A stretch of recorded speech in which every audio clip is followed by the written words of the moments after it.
So once your project has been approved on the UCloud platform, you should be able to navigate to your workspace drop-down menu in the top left corner and find the project that you've just had approved in the list of projects. You can click on the project name and it will relocate you into the project space. You can see that primarily by looking at the resource allocations, which should now line up with what you applied for via the form. In this case, 50 Danish crowns and 3 gigabytes of space. The next thing that I recommend doing is navigating to your Files section. In Files, you'll find a Members Files folder with your name and your UCloud username. If you click on that, you should be able to create a folder immediately in that space.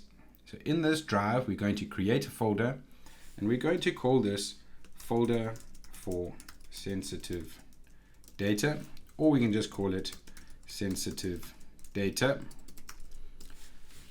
and create that folder. That folder we would like to mark correctly, and this is just an ongoing example of Whisper transcription for highly sensitive category 3 data. And the reason for changing it is that the audio files in this folder may contain personal information. And let's update that. Initially nothing happens, but if you refresh your screen, you'll see that the demarcation for sensitive folder has now come up.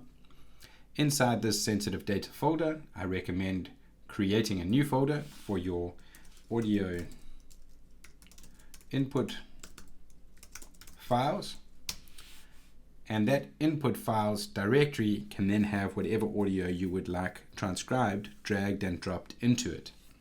In addition to that, for this example, at least for this workflow that I'm showing here, I'm going to create a few additional folders, and I'm going to create one for 4 transcription examples.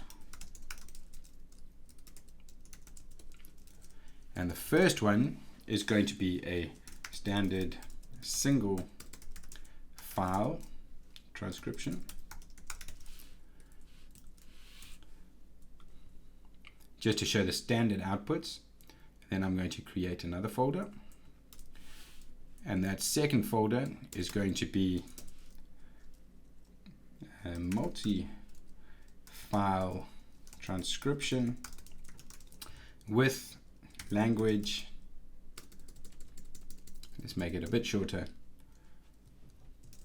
Lang plus, let's include a specification of the model size. Let's just call it medium, where we change the model size. And that'll be fine for the second example. And in the third example, I'm going to create single file plus password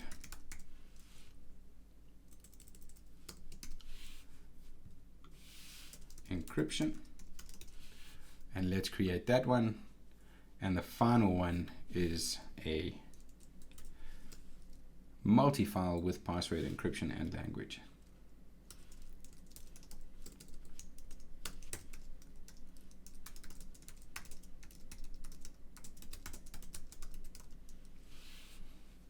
And let's just create that one.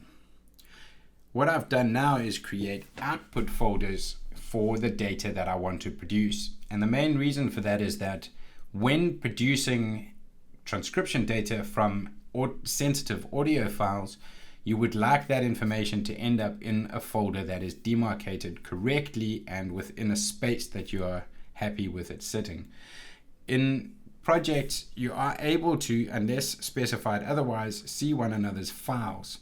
So in this case, if I browse back to the files inside this project, you can see that if I click this tab to the right, show member files, other members' files who are part of this project will also show up.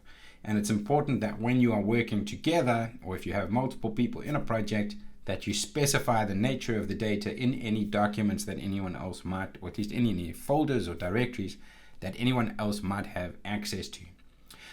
All right, so now we've set up the storage locations. Let's go on to doing example number 1 through 4.